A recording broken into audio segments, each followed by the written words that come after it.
Hope you're doing well today. I hope you have good health, prosperity, abundance, a strong mindset, and a positive vision for the future. It's cold outside, boys, and at least if you live in Canada. Right now in Canada, it's freezing outside, bro. And it got me thinking. I'm like, man, if I could just leave, it would be great, but I can't. And it made me think about how like wealth and money is basically the lifeblood of society, bro. I think of people who are financially free and their ability to just travel and leave to different countries whenever they want to, or people who have jobs that like allow them to just kind of up and go. Like those kinds of people, man, they really made it, because the common folk like you and I, like, I don't know, bro. It's rough. And aspiring for that kind of future is really, I think it's the goal, bro. I think that should be number one. I mean, you can see it, bro. I have a whole new jacket. This is a coat. This is a winter coat, bro. It is like negative, I think, 20 over here. I don't know what that is in Fahrenheit. I'll probably put it down. But it's not comfortable weather, bro. The wind chill is serious, and it's just like, I don't know, bro. Being in Canada is rough sometimes. And the summers aren't even that, like, they don't even boom for real, bro. Our summers get hot, but, like, the beaches are dirty, you know what I'm saying? But that's just me complaining about Canada, bro. I want to talk about freedom right now. I find freedom to be a very interesting concept, bro. But it's also like, how do you achieve freedom, bro? You have to create value.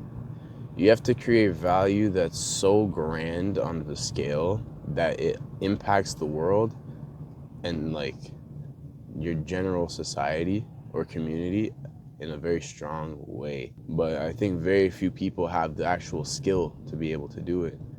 Because if you think about it, right, every year people get better. Every year society advances. So you got to be able to keep up with that. And I think the barrier or the bar is set quite high, because there's a lot of things that just play into how well you'll do in your life. And one of those things is luck. I hear people who are successful, especially like in the online space, talk about luck. And they say that, oh yeah, like I got lucky. A large part of it is luck. I don't believe that luck is the be all end all, because I think if it was, it wouldn't be repeatable. You'll have people who say, oh yeah, I made it because this situation. Like Kai Cenat, bro. Kai Cenat made it, or at least he got a lot of attention because of the rat that was in his room or something like that. Like that was his like pivotal moment into gaining traction and gaining a following. But I don't think that you need a rat to run around your house to be successful. I think what you need to do is have a type of consistency. There may be a sense of survivorship bias because you'll see the people who make it, but you won't see the ones who don't. But I do think that the ones who don't fit into two categories. Either people who gave up too early or people who just failed, right? And or they had the wrong formula. If you don't really like try to put yourself out there, or like join different leagues or perform really well or whatever, the odds of you actually making it in that sport are going to be so low because you're not actually exposed to it. But the more you do it, the odds go up, right? You might go from a 0.1 chance to a 0.5 chance.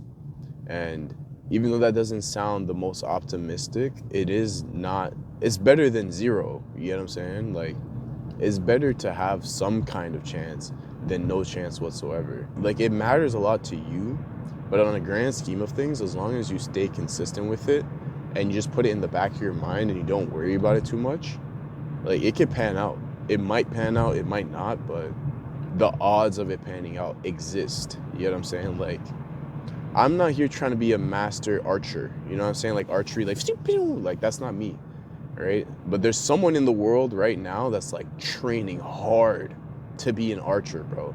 Like that's their thing. And if they, after work, they work their 9 to 5, they go onto the field and then they get some archery shots up, right?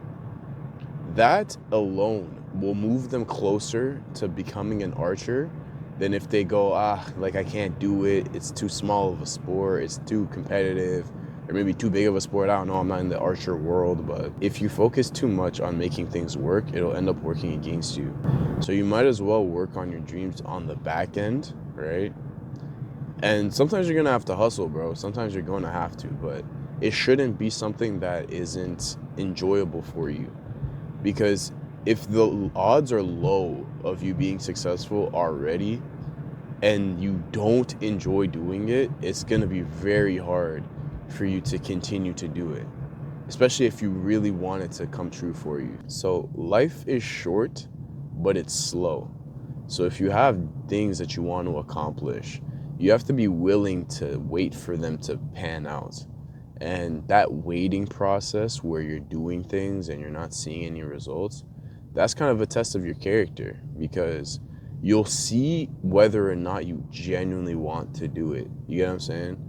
Especially if there's no pressure, bro. That zone where you don't actually have expectations from you is actually a kind of a blessing, bro, if you think about it. So you remember when Simone Biles like was injured or something and she didn't compete in the Olympics or something like that? That was like years ago. And not everybody, but a lot of people were like, "Oh, how dare you not represent the country? You need to represent the country. You're being a quitter, blah, blah, blah."